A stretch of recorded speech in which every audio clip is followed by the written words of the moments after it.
The emergency session chamber of the Galactic Council stretched across 17 levels of crystalline architecture, each tier designed to accommodate the unique physiological requirements of the galaxy's most powerful civilizations. Today, that majestic space hummed with frequencies that translated as barely controlled panic across every known form of communication.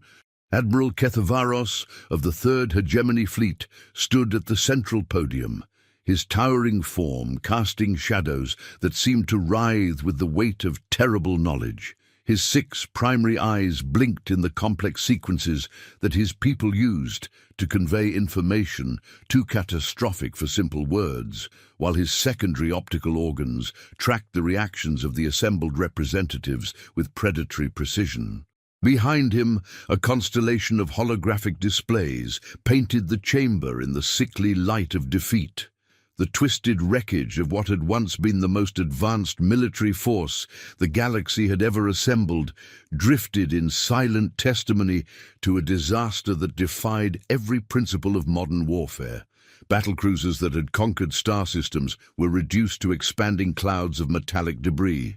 Dreadnoughts, whose mere presence had brought entire civilizations to their knees, now existed only as radioactive fragments scattered across the void. 63% casualties in 48 hours, against a world they had classified as primitive. The silence that gripped the chamber was not the comfortable quiet of beings processing information. It was the stunned speechlessness of minds confronting the impossible. These were representatives of civilizations that had mastered the fundamental forces of reality, who had bent space and time to their will, who had reduced the conquest of worlds to a matter of routine administrative procedure. The idea that a single planet, a world they had deemed barely worthy of notice, could have inflicted such catastrophic losses challenged the very foundations of their understanding of the galaxy. Honored council members, Admiral Kethyvaros began, his voice carrying the harmonic undertones that spoke of defeat and confusion in equal measure. I stand before you to deliver a report that will fundamentally alter our understanding of the galaxy we thought we knew. What transpired in the Sol system was not a military engagement. It was a revelation that everything we believed about this region of space was a carefully orchestrated lie. Senator Alexandra of the Proxima Collective leaned forward from her position on the 7th tier, her crystalline features refracting the chamber's emergency lighting into patterns that indicated deep skepticism mixed with growing unease. Her species had evolved beyond physical form millennia ago, existing as pure consciousness housed within matrices of living crystal that allowed them to process information at rates that exceeded most organic computation systems. Today, those same analytical capabilities that had made her invaluable as a strategic advisor were struggling to comprehend the implications of what she was hearing. Admiral, she said, her voice resonating through quantum fields that translated her thoughts into audible speech. Your preliminary reports suggested complete pacification of the target system within one standard rotation. Your mission briefings indicated a divided world, populated by a primitive species engaged in constant internecine warfare. What possible resistance could a Class 7 agricultural world have mounted against the combined might of 3 battle fleets? The question hung in the chamber like a toxic spore, spreading unease among the assembled representatives with each passing moment. These were beings who had conquered star systems with the casual efficiency of farmers harvesting crops, who had reduced entire civilizations to compliance through the simple application of superior technology and overwhelming force. Their expansion protocols had been refined over centuries of successful conquest, tested against every known form of resistance, perfected through the systematic subjugation of thousands of worlds. The idea that their most advanced expeditionary force could have been not merely defeated, but catastrophically destroyed by a single world that their intelligence services had dismissed as insignificant, represented a failure so complete that it threatened the fundamental assumptions upon which their entire civilization was built. "Honored Senator," Kethvaros replied, his secondary arms manipulating holographic controls that brought new displays into focus around the chamber's perimeter. "That is precisely the misconception that led to this disaster. Earth is not a Class 7 agricultural world, populated by primitive beings engaged in random conflict. Our intelligence was not merely incomplete, it was systematically and deliberately falsified by opponents who possess a sophistication that exceeds our own." Ooh. The words hit the assembled representatives like a physical blow. Across 17 different tiers, beings who had never known defeat in their lifetimes processed the implications of what they were hearing. Harmonic frequencies shifted to express disbelief. Electromagnetic fields fluctuated with patterns that translated as outrage. Chemical pheromones released into atmospheric processes carried the scent of fear across species barriers. Commander Veltharix stepped forward from her position behind the Admiral, her form shimmering as she interfaced directly with the chamber's quantum-entangled holographic systems. The daughter of Nexus Prime's most renowned analytical dynasties, she had been selected for this mission specifically because her species' computational abilities were unmatched in the known galaxy. Her neural pathways could process terabytes of tactical data in microseconds, identify patterns across multiple probability matrices simultaneously, and generate strategic projections with accuracy rates that approached theoretical perfection. Today, those same abilities that had made her invaluable as an intelligence officer were the source of her obvious distress. Her crystalline form flickered with patterns that indicated computational processes running at maximum capacity, struggling to reconcile observed data with previously established parameters. "Council members," she began, her voice carrying the harmonic undertones that indicated maximum certainty in her species' communication protocols. "We have discovered evidence of a deception so sophisticated, so comprehensive, that it has successfully misdirected galactic attention for over 2 centuries. What we encountered in the Sol system was not a primitive world, caught unprepared by our arrival. It was a carefully prepared trap that had been decades in the making." The chamber erupted in a cacophony of sounds that represented outrage, disbelief, and fear across a dozen different forms of communication. Clicking mandibles, harmonic frequencies that made the air itself vibrate, subsonic rumbles that seemed to emerge from the chamber's foundation, and electromagnetic pulses that interfered with translation matrices created a symphony of chaos that took several minutes to resolve into coherent communication. Representative Tokmandor of the Epsilon cluster raised his massive form from the crystalline depression that served as his assigned position, his rocky carapace grinding against itself as he moved with the ponderous dignity of a species that measured time in geological epochs.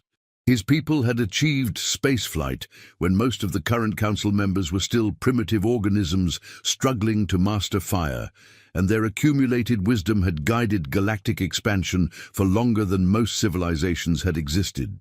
"Commander," he said, his voice carrying harmonics that spoke of authority accumulated over millennia, "you are suggesting that a single world has deceived the combined intelligence apparatus of 17 major civilizations. This is beyond implausible. It borders on the impossible. Our surveillance networks span thousands of star systems. Our analytical capabilities can predict the behavior of entire civilizations across centuries of development. How could any single world, regardless of its capabilities, have sustained such a comprehensive deception for the length of time you suggest?" Veltharix's form flickered as she accessed data streams that few beings in the galaxy could even perceive, much less interpret. Her consciousness expanded across quantum networks that connected her to databases containing the accumulated intelligence of 3 galactic civilizations, processing information flows that would have overwhelmed most organic neural systems within nanoseconds. "Representative Thokmandor," she replied, patterns of light cascading across her crystalline matrix in sequences that indicated she was accessing the most classified intelligence archives available to the Council. "I wish I could tell you that you are correct. The evidence, however, suggests something far more disturbing than a simple intelligence failure or even a sophisticated deception operation." The holographic displays around the chamber shifted, expanding to encompass the full 3-dimensional space available and creating an immersive environment that surrounded the assembled representatives with detailed analysis of the battlefield recordings that had been transmitted during the final hours of the invasion. What the Council members saw defied every principle of military science they had developed over millennia of interstellar warfare. Human defenders moved through their planet's hostile environment with an ease that suggested not just adaptation, but evolution, specifically optimized for warfare under conditions that would be fatal to most known species. Their tactics demonstrated a level of coordination that implied not just training, but generational refinement of combat techniques across centuries of conflict. Their weapons, while appearing primitive by galactic standards, demonstrated an efficiency that spoke to technological development paths completely different from anything in the Council's experience. Most unsettling was their apparent immunity to environmental conditions that would incapacitate or kill most known species within minutes of exposure. The footage showed human soldiers operating in environments registering radiation levels that should have been instantly lethal, fighting effectively in atmospheric conditions that would have been classified as chemical warfare by Council standards, maintaining combat effectiveness in temperature ranges that exceeded the operational parameters of most military equipment. "This footage," Veltharix explained, her voice carrying harmonics that indicated she was simultaneously accessing and cross-referencing thousands of separate data streams, shows defenders operating in conditions that our atmospheric specialists classify as uninhabitable. The radiation levels alone should have prevented any carbon-based life form from functioning at the cellular level, yet these humans demonstrate not just survival, but optimal combat performance. She gestured, and the holographic display zoomed in on a sequence where human forces emerged from concealed positions in what appeared to be the aftermath of a thermonuclear detonation. The soldiers moved with fluid precision through terrain that registered temperatures exceeding the melting point of most metals, their equipment functioning flawlessly in electromagnetic conditions that should have disrupted any known technology. "Watch their movement patterns," Veltharix continued, highlighting tactical elements that became visible only under detailed analysis. "They're not moving like soldiers adapting to hostile conditions. They're moving like beings for whom these conditions represent normal operating parameters. Their equipment isn't designed to protect them from their environment. It's designed to optimize their performance within it." Senator Yelixandra's crystalline form pulsed with patterns indicating deep analysis as her consciousness processed the implications of what she was observing. Her species had evolved beyond the limitations of biological form, specifically to escape the constraints imposed by hostile planetary environments, and their technology had been developed to create artificial habitats that could sustain life in the vacuum of space. The idea that any species would not just tolerate, but thrive in conditions that required their most advanced technology to survive, challenged fundamental assumptions about the relationship between intelligent life and environmental adaptation. "Commander," she said, her quantum-transmitted voice carrying undertones that indicated she was processing probability calculations at maximum computational capacity. "Are you suggesting that these humans have evolved specifically for combat in hostile environments?"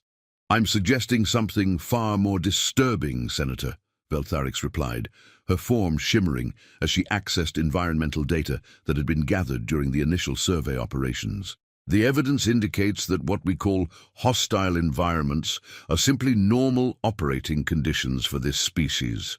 Earth isn't an agricultural world that happens to have some dangerous regions. It's a death world whose inhabitants have spent millions of years adapting to conditions that would kill most galactic citizens within minutes. The implications rippled through the chamber like a shockwave, generating cascading reactions across multiple levels of consciousness and communication.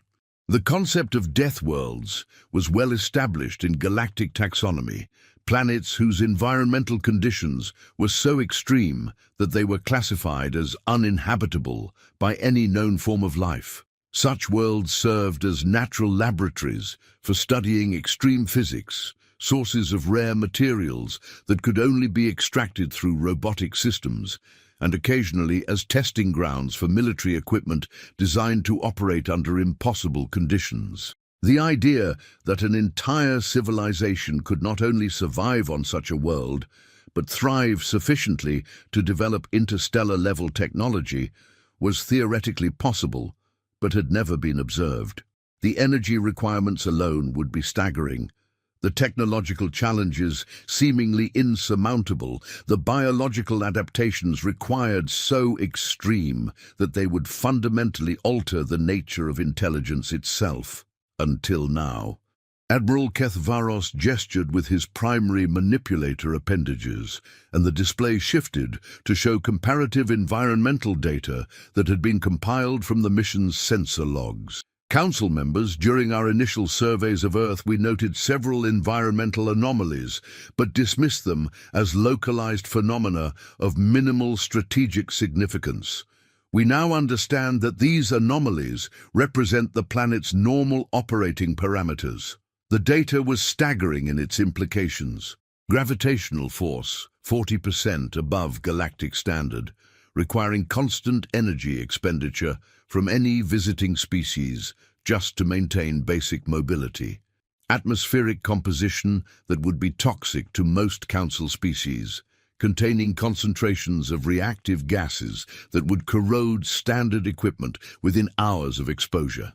Weather patterns that generated kinetic energy equivalent to military-grade explosives on a regular basis, creating conditions that would be classified as active bombardment on most civilized worlds. Geological activity that produced radiation emissions exceeding safety thresholds for interstellar travel. Tectonic instabilities that could generate seismic events equivalent to orbital bombardment, and magnetic field fluctuations that would disrupt most forms of electronic equipment. Ocean systems with chemical compositions that would dissolve most known materials, temperature variations that exceeded the operational ranges of most technologies, and biological ecosystems that seemed designed to test the limits of what intelligent life could survive. The humans don't just live on this world, Kethvaros continued, his voice carrying harmonics that indicated he was accessing memories of personal observations that still seemed impossible despite direct experience. They've been shaped by it. Every aspect of their physiology, their psychology, their social structures, their technological development has been forged by conditions that we would classify as active warfare. Representative Jector of the Andromeda Gates, whose species had evolved in the low-gravity environment of orbital habitats and had never experienced planetary surfaces more hostile than carefully maintained garden worlds, made a sound that his translation matrix rendered as horrified fascination.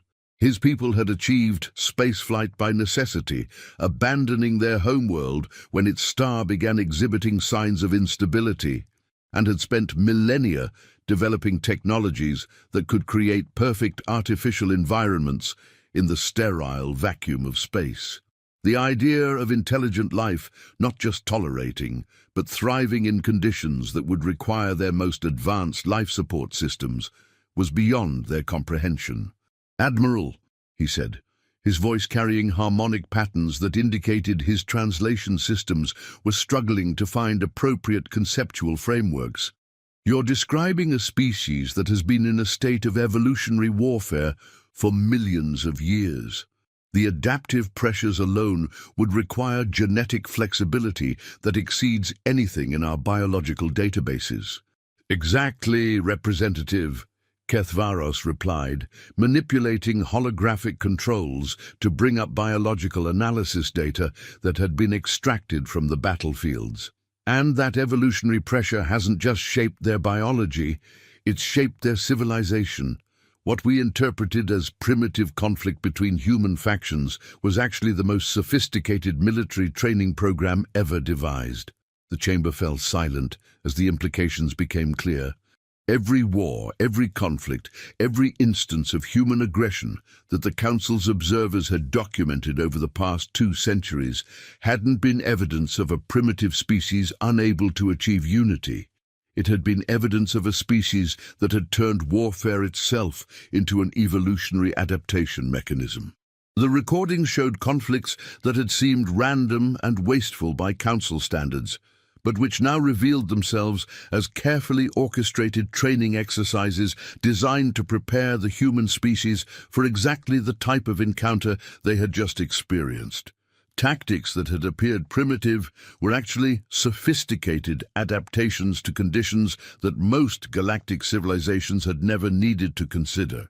Weapons that had seemed inefficient were optimized for environments where conventional technology would fail within minutes. "Commander Veltharix," Senator Yelixandra said, her harmonic patterns indicating a request for maximum analytical precision, "show us the intelligence discrepancies. I want to see exactly how our assessment systems were compromised." The holographic display transformed, presenting a side-by-side comparison that made the scope of the deception visible in stark detail. On one side, the intelligence reports that had led to the invasion authorization, compiled from decades of surveillance data and processed through the most sophisticated analytical systems in the galaxy. On the other, the observed reality that had destroyed the Third Fleet, documented through battlefield recordings and sensor data that could not be disputed or dismissed. Intelligence estimate: primitive kinetic weapons with limited range and accuracy, suitable only for conflicts between technologically equivalent forces. Observed reality: directed energy systems capable of adapting frequency modulation in real time to penetrate Council shielding technology, demonstrating computational capabilities that matched or exceeded galactic standards. Intelligence estimate: fractured political entities incapable of coordinated action, engaged in constant territorial disputes that prevented any form of unified response to external threats. Observed reality: unified planetary defense network with real-time global communication and centralized command authority that could coordinate responses across multiple continents simultaneously. Intelligence estimate: limited industrial capacity concentrated in surface installations that could be easily identified and neutralized through orbital bombardment. Observed reality: massive underground manufacturing complexes capable of producing military equipment at rates exceeding most Council worlds, shielded from orbital detection and integrated into planetary infrastructure. Intelligence estimate: population centers arranged for economic efficiency, with civilians concentrated in easily controlled urban areas, separated from industrial and military facilities. Observed reality: strategic positioning of all major settlements to provide overlapping fields of defensive fire, with every civilian center serving as a potential fortress capable of sustained resistance. Intelligence estimate: technological development focused on resource extraction and primitive manufacturing, with no evidence of advanced research capabilities or strategic planning beyond basic survival needs. Observed reality: advanced research facilities developing technologies that appeared to anticipate and counter specific council capabilities, suggesting decades of preparation for this exact scenario. This level of systematic deception, Veltharix explained, her form flickering as she processed the implications of each discrepancy in real time, requires not just technological sophistication, but generational planning spanning centuries. Every aspect of human civilization that we observed was carefully designed to create a false impression of primitiveness while concealing their true capabilities. The silence that followed was broken by Representative Thokmandor's grinding voice, carrying harmonic undertones that spoke of confusion mixed with growing respect for opponents who had demonstrated capabilities that exceeded even his species' legendary strategic patience. "Commander," he said, his rocky form shifting as he processed implications that challenged millions of years of accumulated wisdom, "such a deception would require comprehensive knowledge of our surveillance techniques, our analytical methods, even our cultural biases and psychological assumptions. How could a supposedly primitive species possess such detailed intelligence about our capabilities and operational procedures?" Veltharix's form flickered as she accessed deeper data streams, her consciousness expanding across quantum networks that connected her to the most classified intelligence archives in the Galactic database. What she found there sent cascading patterns of alarm across her crystalline matrix, visible to any observer familiar with her species' emotional expressions. "Representative," she said, her voice carrying harmonic frequencies that indicated maximum certainty combined with profound unease. "That brings us to perhaps the most disturbing revelation of all. We have evidence that the humans have been monitoring Council communications for an extended period, possibly dating back to the earliest establishment of our expansion protocols in this region of space." Monitoring? Senator Elix Andra's crystalline form pulsed with patterns that indicated rapid processing of extremely disturbing possibilities. "Our quantum encryption protocols are based on mathematical principles that should be incomprehensible to any species without access to our educational systems. The computational requirements alone are evidently within human capabilities, Senator," Veltharix interrupted, a breach of protocol that spoke to the gravity of what she was about to reveal. "We've detected human transmissions using our own communication frequencies, demonstrating not just the ability to intercept our signals, but to decrypt them in real time and respond with mathematical proofs that show complete understanding of our technological principles." The implications hit the chamber like a kinetic weapon, detonating in the central space. If the humans could decrypt Council communications in real time, it meant their computational capabilities were far more advanced than anyone had suspected. It also meant they had been listening to Council transmissions long before the invasion began, possibly for decades.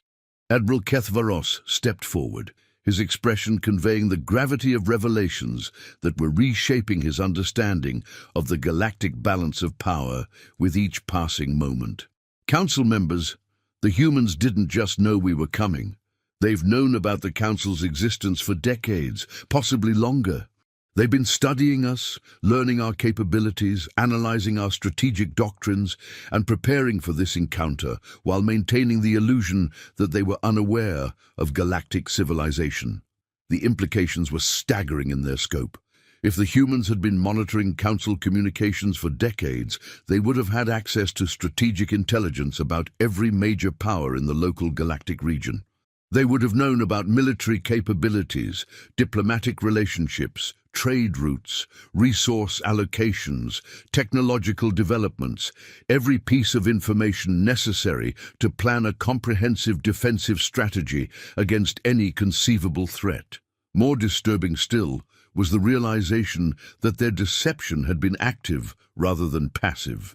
They hadn't simply hidden their capabilities, They had actively shaped Council perceptions through carefully managed information flows that created exactly the false impression they wanted to project. "Show them the listening posts," Kethvaros ordered, his voice carrying undertones that suggested he was still struggling to accept the implications of what his own forces had discovered.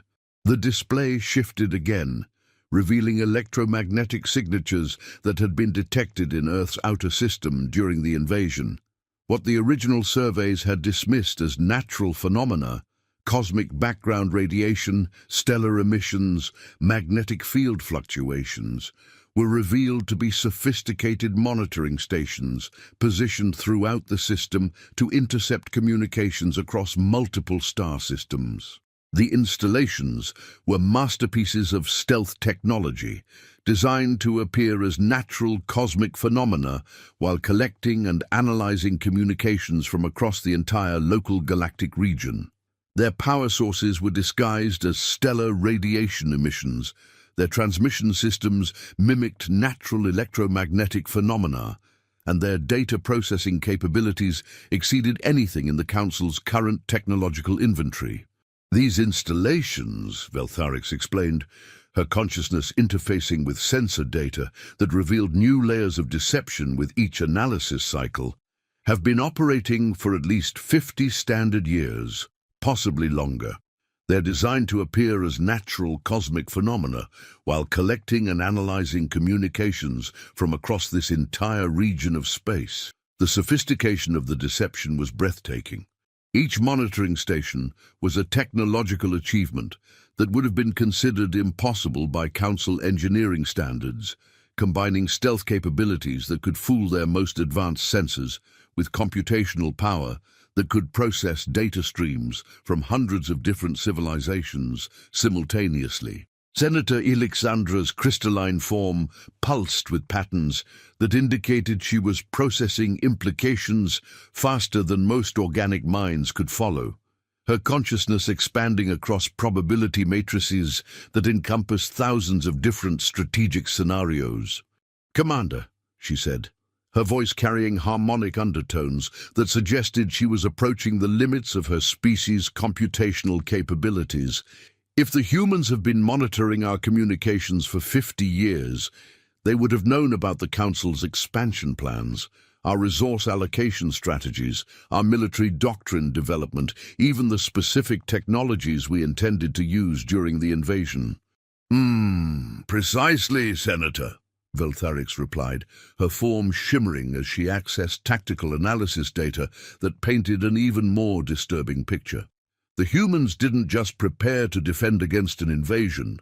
They prepared to defend against our specific invasion, using our own strategic doctrines against us." The chamber erupted again as the representatives began to grasp the full scope of what had occurred. They hadn't just underestimated a primitive world. They'd been systematically outmaneuvered by a civilization that had been preparing for this encounter longer than some council members had been alive.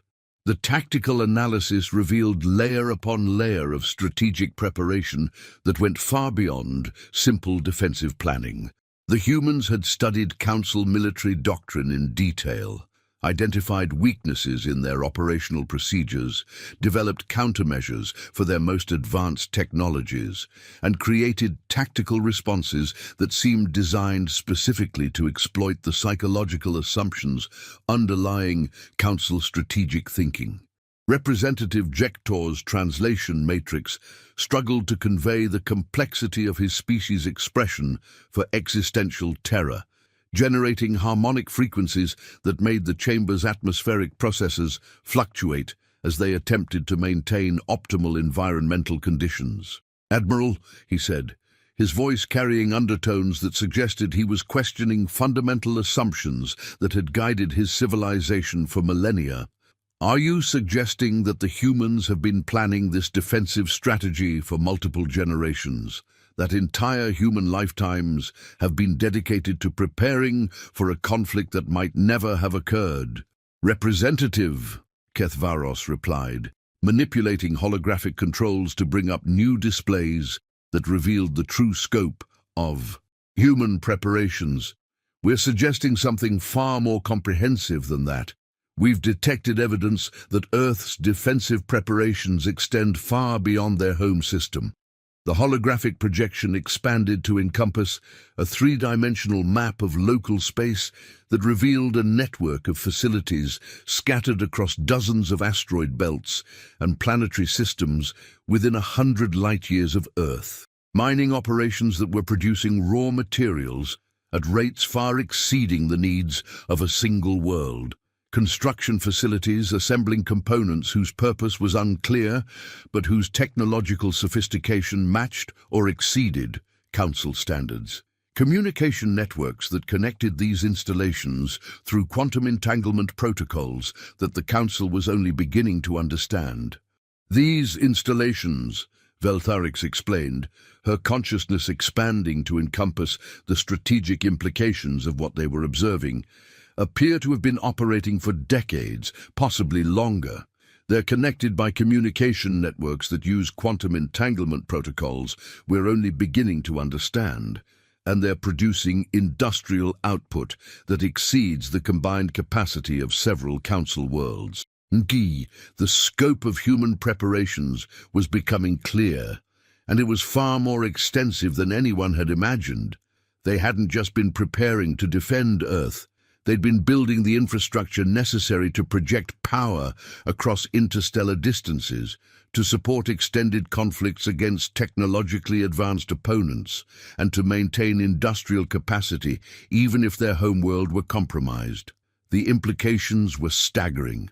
The humans had essentially created a shadow civilization that existed parallel to their visible surface activities, developing capabilities that exceeded most Council member states while maintaining the illusion that they were a primitive species barely capable of spaceflight. "Council members," Admiral Kethvaros said, his voice carrying harmonics that indicated he was about to deliver information of maximum significance.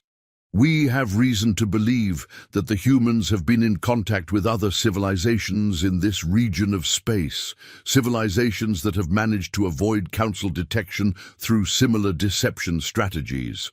The statement hit the chamber like a kinetic weapon detonating in the central space. The idea that there might be other civilizations in the region that had managed to avoid Council detection was disturbing enough. The possibility that these civilizations had been coordinating with each other, sharing intelligence and strategic planning, was terrifying. The Council's expansion policies were based on the assumption that they were dealing with isolated worlds that could be approached individually, conquered or negotiated with separately, and integrated into the Council structure without significant resistance. The possibility that entire regions of space were actually controlled by sophisticated civilizations that had been preparing for Council contact changed everything. "Explain," Senator Yelixandra demanded, her crystalline form pulsing with patterns that indicated she was processing worst-case scenarios at maximum computational capacity. Veltharix's form shimmered as she accessed the most classified intelligence files the mission had generated, data so sensitive that it required quantum encryption protocols that existed only in theoretical frameworks. "During the final phase of our engagement with Earth's defenders," she said, her voice carrying harmonic frequencies that indicated she was simultaneously accessing multiple data streams while maintaining real-time analysis of their strategic implications. "We intercepted communications using protocols that didn't match any known human technology. The signals were directed toward systems that our surveys have classified as uninhabited. Uninhabited systems receiving directed communications from Earth." Representative Thokmandor's grinding voice carried undertones of profound unease as he processed implications that challenged his species' fundamental understanding of galactic geography. "Precisely, Representative," Veltharix replied, manipulating holographic controls to display the communication intercepts that had been captured during the battle. and the responses we detected suggest that these uninhabited systems are anything but empty. The holographic display showed star charts marking the systems in question, 17 different stellar locations scattered across a region that the Council had considered sparsely populated and of minimal strategic value. The communication patterns revealed a network of coordinated responses that suggested not just active civilizations, but civilizations that were actively cooperating in strategic planning across interstellar distances. The possibility that this entire region was actually occupied by civilizations that had successfully hidden themselves from Council detection was reshaping everyone's understanding of galactic geography. Worlds that had been dismissed as barren rocks were revealing themselves as potential fortress systems, star systems that had been classified as resource extraction opportunities were actually controlled territories defended by unknown technological capabilities. "Are you suggesting," Representative Thokmandor asked, his rocky form grinding with what his species used to express profound unease, "that we've stumbled into a region controlled by a network of hidden civilizations that have been coordinating their activities across multiple star systems?" "That's exactly what we're suggesting, Representative," Kethavaros replied, his voice carrying harmonic undertones that indicated he was still processing the full implications of what they had discovered. "And the evidence indicates that this network has been coordinating preparations for potential Council expansion into their region for decades." The implications were staggering in their scope. The Council's expansion policies were based on fundamental assumptions about the nature of galactic civilization that were apparently completely wrong. They had assumed that advanced civilizations would be visible to their surveillance networks, that isolated worlds would remain isolated, that technological development would follow predictable patterns that could be monitored and analyzed. The discovery that entire regions of space might be controlled by sophisticated civilizations that had successfully hidden themselves from Council detection for decades suggested that their understanding of galactic demographics was fundamentally flawed. How many other regions might harbor similar networks? How many other civilizations might be watching Council expansion with growing concern? "Show them the transmission," Kethvaros ordered, his voice carrying undertones that suggested this final revelation would complete their understanding of just how completely they had been outmaneuvered. The display shifted, revealing the recording of the communication that had ended any possibility of viewing the human encounter as a simple military defeat. Director Hawkins appeared in the holographic projection, her unremarkable appearance belied by an expression that conveyed absolute confidence in her position and complete understanding of the strategic situation. The fact that she appeared completely human was itself significant. No biological modifications to survive in hostile environments, no technological augmentation to interface with advanced systems, no indication that she was anything other than a baseline member of her species. Yet, she carried herself with the authority of someone who spoke for a civilization that had just demonstrated technological and strategic capabilities that exceeded Council standards. "Greetings, Admiral Kethvaros," the recording began, her voice carrying no trace of the uncertainty or fear that Council strategists would have expected from a representative of a recently contacted primitive civilization. "My name is Director Hawkins, and I represent Earth's Department of Extraterrestrial Affairs." The casual use of the Admiral's name and rank sent chills through the assembled Council members. The fact that the humans possess such detailed intelligence about Council personnel was disturbing enough. The existence of an entire governmental department dedicated to extraterrestrial affairs suggested a level of preparation that went far beyond simple defensive planning. The implications of that single bureaucratic detail were staggering, A Department of Extraterrestrial Affairs implied institutional memory spanning decades, systematic preparation for galactic contact, and administrative structures designed to manage relationships with multiple alien civilizations. It suggested that the humans hadn't just been preparing for the possibility of contact, they'd been preparing for the reality of it. "We know quite a lot about you, Admiral," the recording continued, Director Hawkins' tone remaining conversational despite the profound implications of what she was revealing. "We've been monitoring Council communications for some time, and we've developed detailed profiles of all senior military personnel. We know about your service record at the Vega campaigns, your commendation for tactical innovation at Proxima Station, your recent promotion to Fleet Command, and your personal preferences for strategic doctrine development. The level of intelligence the humans possessed was breathtaking in its comprehensiveness. They hadn't just been intercepting Council communications, they'd been analyzing and cataloging information about individual personnel across the entire military hierarchy, building databases that would allow them to predict responses and counter strategies before conflicts even began. The personal details were particularly unsettling. Knowledge of career progression suggested long-term monitoring of personnel files.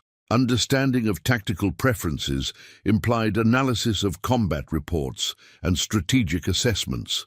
The casual mention of personal information suggested intelligence gathering that extended beyond professional activities into private communications and personal relationships. "Admiral," Director Hawkins continued, her expression taking on a quality that suggested she was about to challenge fundamental assumptions that had guided Council expansion for centuries. "Did you really believe that a species capable of developing nuclear weapons, achieving spaceflight, and establishing global communication networks could remain as primitive as our public face suggested? Did it never occur to anyone in the Council that our apparent disunity might be strategic?" The question hung in the chamber like a toxic cloud, spreading implications that poisoned every assumption the Council had made about humanity. Every assessment, every strategic calculation, every decision that had led to the invasion had been based on the premise that human civilization was exactly what it appeared to be: a collection of primitive entities struggling to achieve basic technological competence. The possibility that this entire impression had been deliberately created, maintained, and projected for the specific purpose of deceiving galactic observers, represented a level of strategic sophistication that exceeded anything in Council experience. "Your conflicts, your wars," Director Hawkins' image continued, her tone taking on an educational quality that was somehow more terrifying than any military threat. "Training exercises, Admiral. Very sophisticated training exercises designed to prepare our species for exactly this type of scenario. Every human soldier who opposed your invasion had been practicing warfare their entire lives, not against external enemies, but against opponents who knew their tactics as well as they did other humans." The revelation was devastating in its implications. The human tendency toward conflict that the Council had seen as evidence of primitive disorganization was actually the most sophisticated military training program ever devised. They hadn't been fighting each other out of primitive aggression. They'd been teaching themselves to fight aliens. The strategic implications were staggering. A species that spent centuries training for warfare against opponents who understood their capabilities intimately would develop tactical flexibility that exceeded anything possible through conventional military education.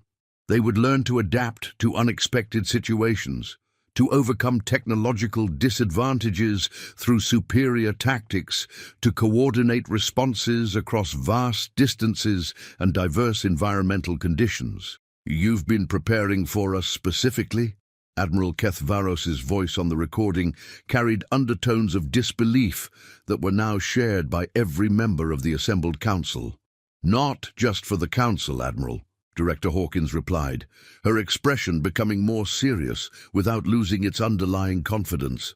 For anyone who might decide that Earth looked like an easy target. We've been monitoring galactic communications for over a century, learning about the various species and civilizations that populate this region of space.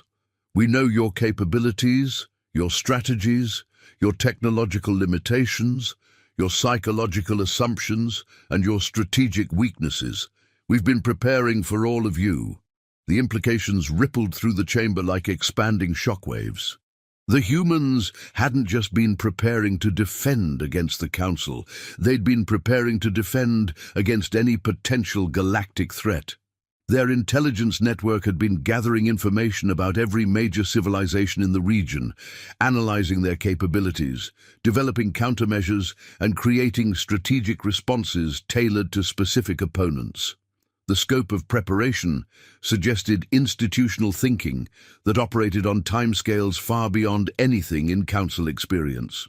To monitor galactic communications for over a century implied technological capabilities that exceeded Council estimates by orders of magnitude.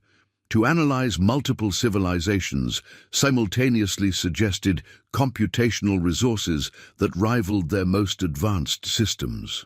"But your technology," the Admiral's voice on the recording protested, carrying the confusion of someone whose fundamental understanding of reality was being systematically dismantled. "Our sensors detected primitive industrial capabilities, limited energy production, basic transportation systems that couldn't possibly support advanced research or manufacturing. Surface installations designed to create false sensor readings, Admiral," Director Hawkins replied, her tone taking on the patient quality of an educator explaining elementary concepts to a confused student. "Our actual manufacturing and research facilities have been underground for decades, shielded from orbital surveillance and designed to mimic natural geological formations. What your sensors detected was exactly what we wanted them to detect.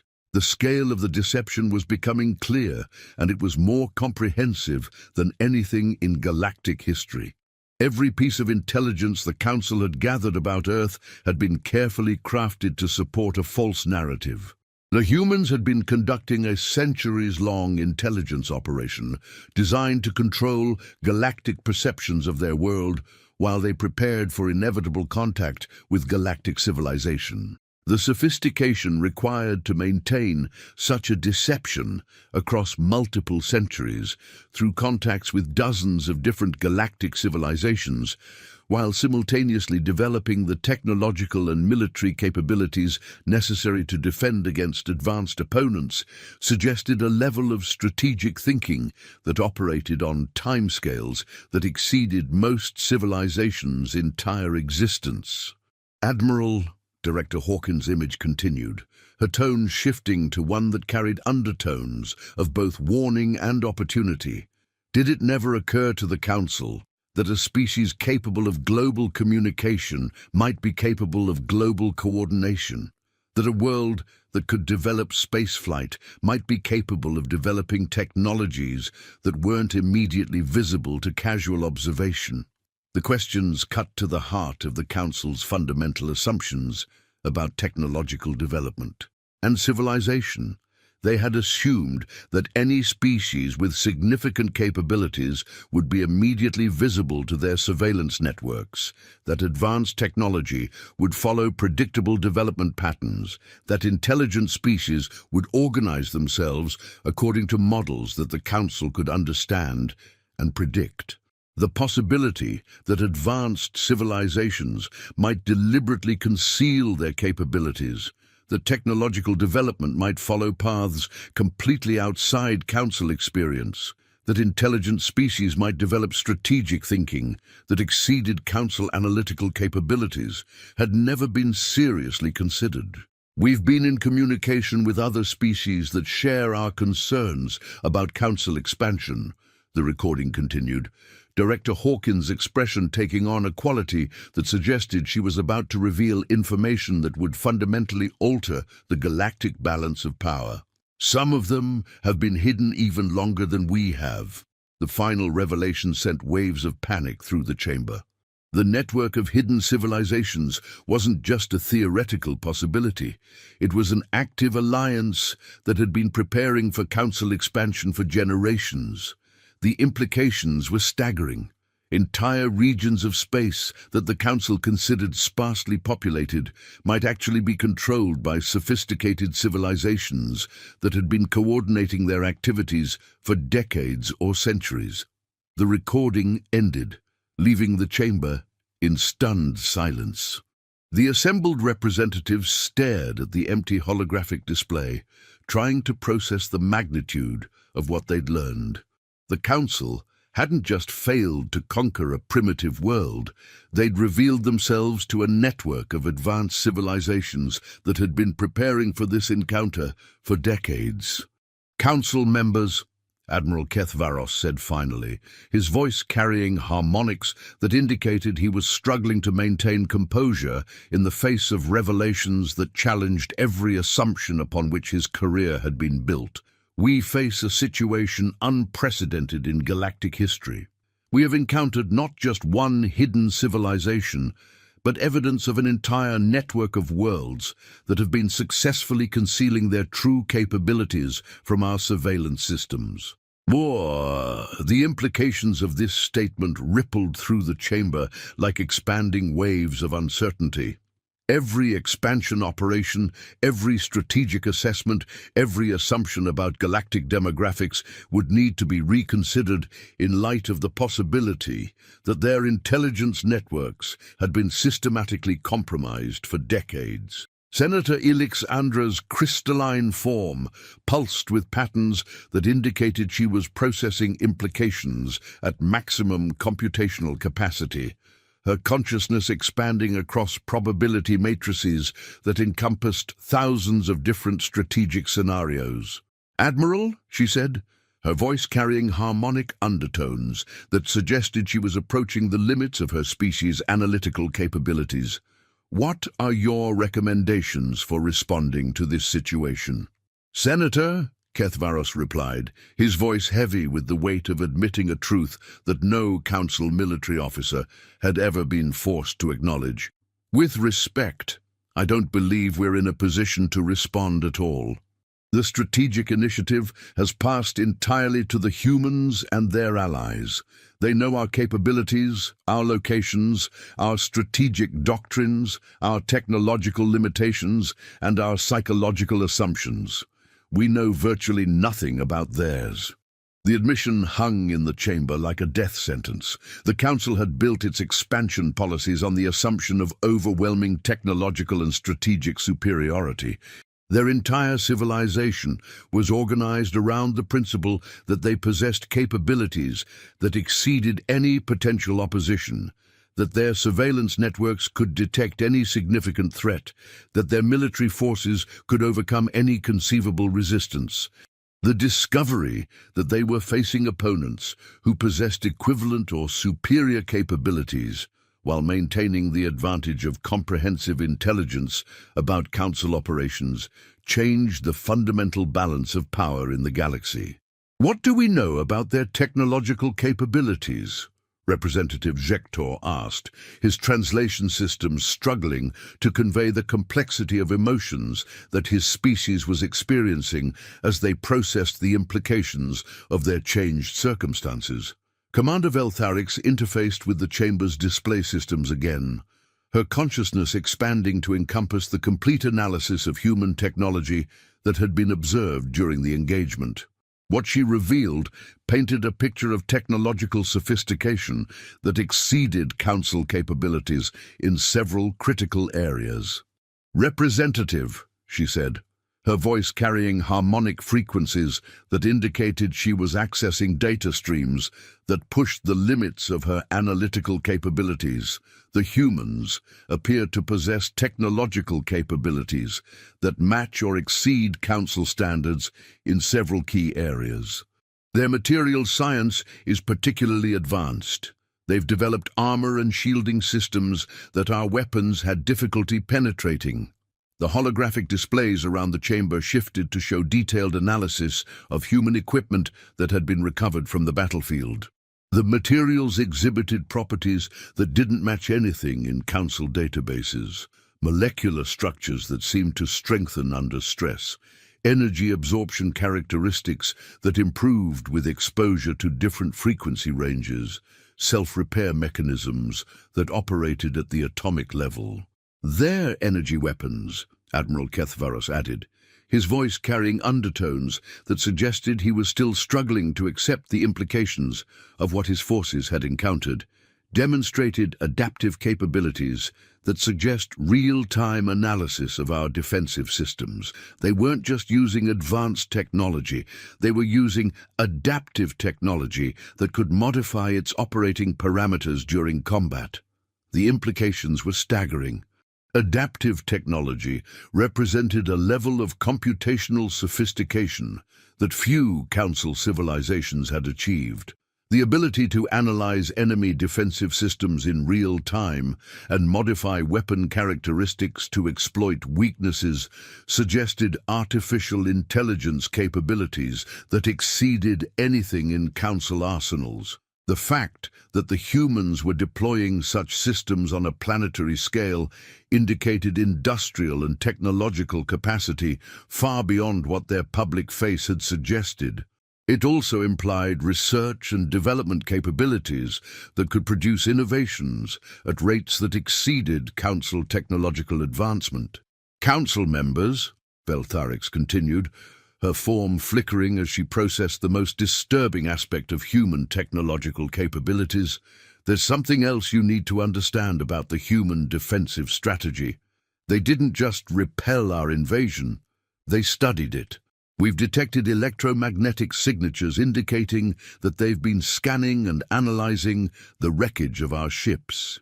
Reverse engineering our technology? Senator Yalexandra asked, though her harmonic pattern suggested she already suspected the answer would be far more disturbing than simple technological acquisition. More than that, Senator, Veltharix replied, her voice carrying frequencies that indicated she was accessing real-time sensor data from the Sol system. They appear to be integrating Council technology with their own systems.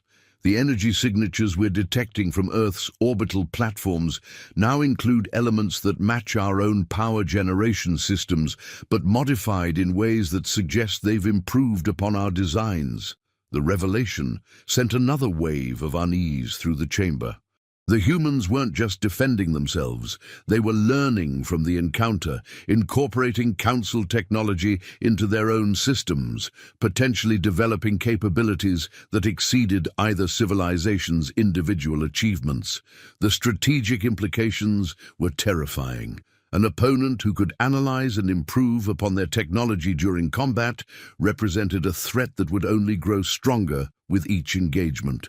The traditional Council strategy of overwhelming force, followed by technological integration, wouldn't work against opponents who could adapt and counter-adapt faster than Council forces could respond. How long before they achieved technological parity? Representative Thokmandor asked, his grinding voice carrying undertones that suggested he was questioning assumptions that had guided his species' strategic thinking for millennia. Representative, Veltharix replied, her form shimmering as she processed probability calculations that painted an increasingly disturbing picture. Based on the rate of integration we've observed, they may have achieved technological parity already. The question is, how long before they achieve technological superiority? The chamber erupted in another cacophony of sounds, representing fear, outrage, and disbelief across multiple species. The idea that a supposedly primitive world could achieve technological superiority over the Council within months of first contact was beyond anything they had prepared for. The concept challenged fundamental assumptions about technological development that had guided galactic civilization for millennia. Advanced technology was supposed to require vast industrial infrastructures, extended research periods, and accumulated knowledge that took centuries to develop. The possibility that the humans could accelerate these processes through superior analytical capabilities suggested that their approach to technological development was fundamentally different from anything in Council experience. "Order in the chamber!" Senator Alexandra's harmonic command cut through the chaos, her crystalline form pulsing with patterns that indicated she was processing worst-case scenarios at maximum computational capacity. "Admiral, what is the current status of Earth's defensive systems?" The holographic display shifted to show real-time sensor data from the Sol system, revealing information that confirmed everyone's worst fears. Earth wasn't just defended, it was armed for interstellar warfare. Orbital platforms that had been invisible to Council sensors during the invasion were now operating openly, their energy signatures indicating weapon systems capable of engaging targets across multiple star systems. The installations represented a defensive network that could potentially threaten Council shipping lanes across the entire region. More disturbing still was the indication that these platforms were continuing to be upgraded and expanded, incorporating technologies that seemed to improve with each analysis cycle. "The humans are no longer concealing their capabilities," Kethvaros observed, his voice carrying harmonics that indicated he was struggling to maintain analytical objectivity in the face of implications that challenged his understanding of galactic power structures. "These installations represent a defensive network that could potentially threaten Council shipping lanes across this entire region of space."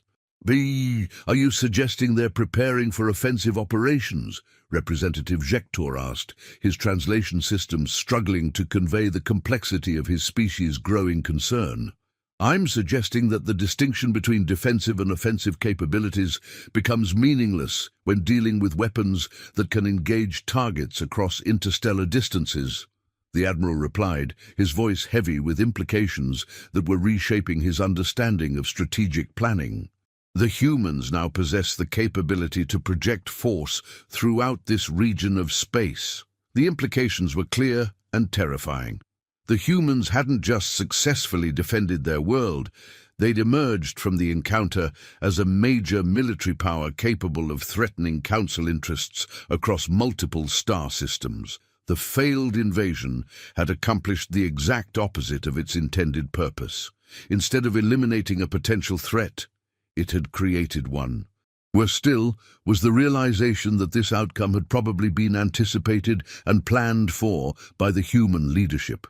Every aspect of their response suggested strategic thinking that operated on timescales and levels of sophistication that exceeded Council capabilities. "Council members," Admiral Kethvaros said, his voice carrying undertones that indicated he was about to acknowledge a fundamental shift in the galactic balance of power. "We must face the reality that our expansion into this region of space has triggered the emergence of a new power block. The humans and their allies represent a fundamental shift in the galactic balance of power." The statement hung in the chamber like a death knell for the age of uncontested Council expansion. For centuries, their civilization had grown through the systematic incorporation of weaker worlds, the exploitation of technological advantages, and the assumption that no potential opposition could match their combined capabilities. The discovery that entire regions of space might be controlled by hidden civilizations that had been preparing for Council contact for decades suggested that this era was ending. The galaxy was about to become a much more dangerous and complex place. "What are you recommending, Admiral?" Senator Alexandra asked, her harmonic patterns indicating that she was processing scenarios that all seemed to lead to the same disturbing conclusion. "I'm recommending that we acknowledge the new reality and attempt to establish diplomatic relations with the human alliance before they decide that the Council represents an ongoing threat to their security," Kethvaros replied, his voice carrying the weight of admitting defeat without actually using the word. The suggestion sent ripples of shock through the chamber. The idea of the Council, the dominant military and political force in the galaxy, attempting to negotiate from a position of weakness, was unprecedented. Their entire diplomatic framework was based on the assumption that they would always hold the superior position in any negotiation.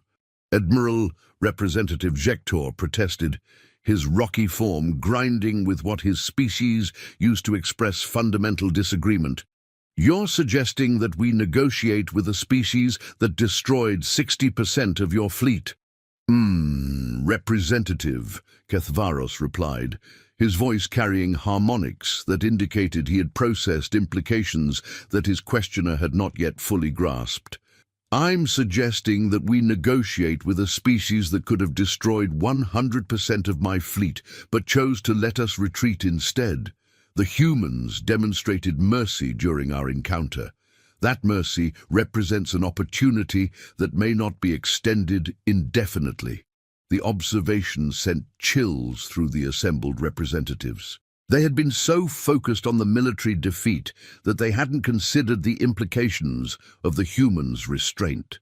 The fact that Earth's defenders had allowed the Council fleet to withdraw when they clearly possessed the capability to destroy it entirely suggested a level of strategic thinking that was deeply unsettling. "They let us escape," Senator Yelixandra said, her crystalline form pulsing with patterns that indicated profound realization. "This entire encounter was a demonstration." "Precisely, Senator," Kethvaros confirmed, his voice carrying undertones that suggested he was still processing the full implications of this revelation. "The humans weren't trying to destroy our fleet. They were trying to send a message. They wanted us to return to the Council with evidence of their capabilities." The implications reverberated through the chamber like expanding shockwaves. The human defensive strategy hadn't been designed merely to repel the invasion.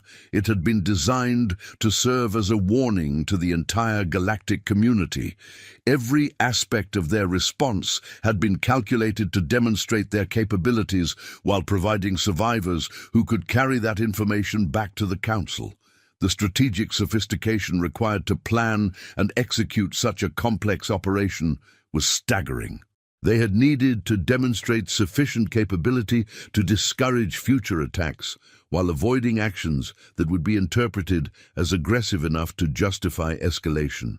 They had needed to provide clear evidence of their technological capabilities while maintaining enough operational security to preserve strategic advantages. Most importantly, they had needed to send a message that would be understood by multiple different civilizations with completely different psychological frameworks and strategic assumptions.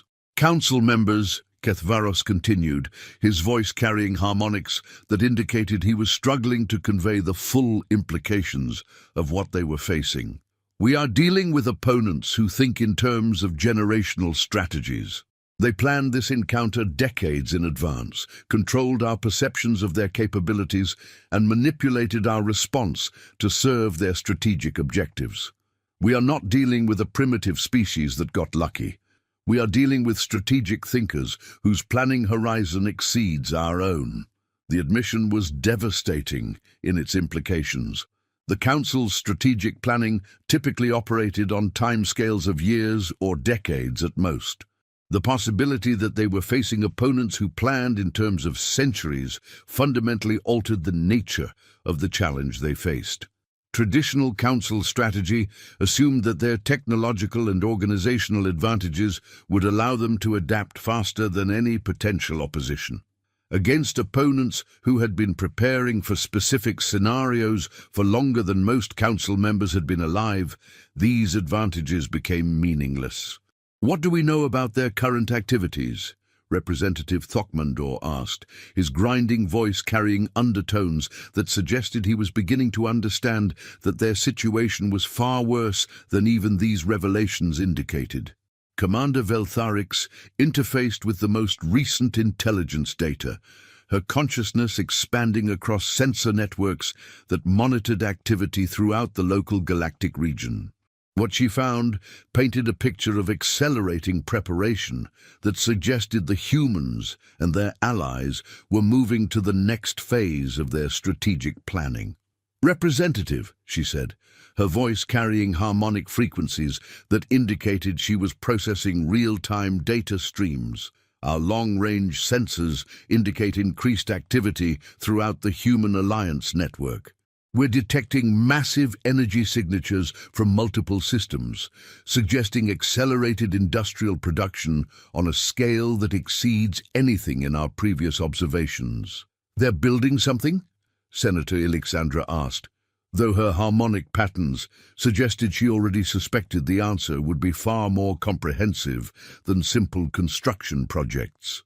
"Multiple somethings, Senator," Veltharix replied, her form flickering as she processed the implications of what the sensors were detecting. "The energy signatures suggest construction projects on a scale that would require the combined industrial output of several council worlds. More disturbing still, the construction appears to be coordinated across multiple star systems simultaneously." The implications were ominous in their scope.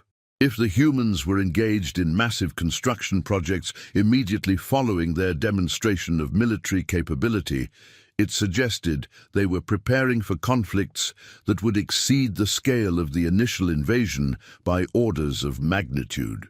The coordination across multiple star systems implied organizational capabilities that exceeded anything in Council experience.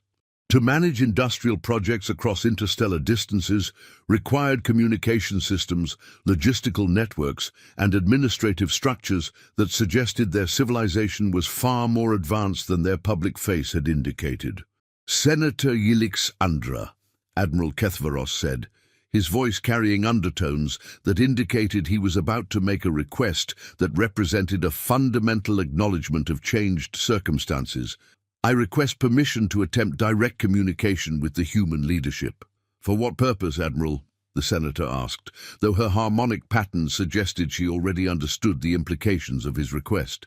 "To determine whether diplomatic solutions remain possible before this situation escalates beyond our ability to control it," Kethvaros replied, his voice heavy with the admission that the Council was no longer in a position to dictate terms to anyone in this region of space. The request hung in the chamber like a plea for salvation. The Council found itself in the unprecedented position of needing to negotiate with a species they had attempted to conquer, facing opponents who possessed detailed knowledge of Council capabilities while revealing virtually nothing about their own. The traditional Council approach to diplomacy assumed overwhelming technological and military superiority that could be used to dictate favorable terms. Against opponents who had demonstrated superior strategic planning, technological adaptation capabilities, and comprehensive intelligence networks, these assumptions were meaningless. "Council members," Senator Alexandra announced, her crystalline form pulsing with patterns that indicated she was processing the full implications of their changed circumstances. "We will vote on the Admiral's request. All in favor of attempting diplomatic contact with the Human Alliance." The vote was unanimous. For the first time in galactic history, the Council was acknowledging that they faced opponents who were their equals, or potentially their superiors. As the emergency session concluded, Admiral Kethvaros stood before the holographic display showing the Sol system. Somewhere in that distant star system, the humans were continuing their preparations for whatever came next. They had revealed themselves to galactic civilization, demonstrated their capabilities, and sent a clear message about their intentions. The question that haunted him was whether the Council would prove capable of adapting to a galaxy where they were no longer the dominant power, or whether their fundamental assumptions about their own superiority would lead them into a conflict they could not win. The humans had spent centuries preparing for this moment, developing capabilities that exceeded Council estimates, building alliances that spanned multiple star systems, and creating strategic plans that operated on timescales that challenged the very concept of short-term thinking. The Council had 48 hours to figure out how to respond to opponents who had been preparing for this encounter longer than most Council civilizations had existed. As he watched the distant star that had shattered everything the Council thought they knew about the galaxy, Admiral Keth Faros realized that the age of uncontested expansion was over. The galaxy contained civilizations that had been watching Council activities for decades, analyzing their capabilities and preparing responses that would fundamentally alter the balance of power. The humans hadn't just defended their homeworld, they had announced to the galaxy that the era of easy conquest was ending. The galaxy had just become a much more dangerous place, and the Council was no longer its undisputed master. They had always believed themselves to be the hunters. Now they realized they had always been the prey.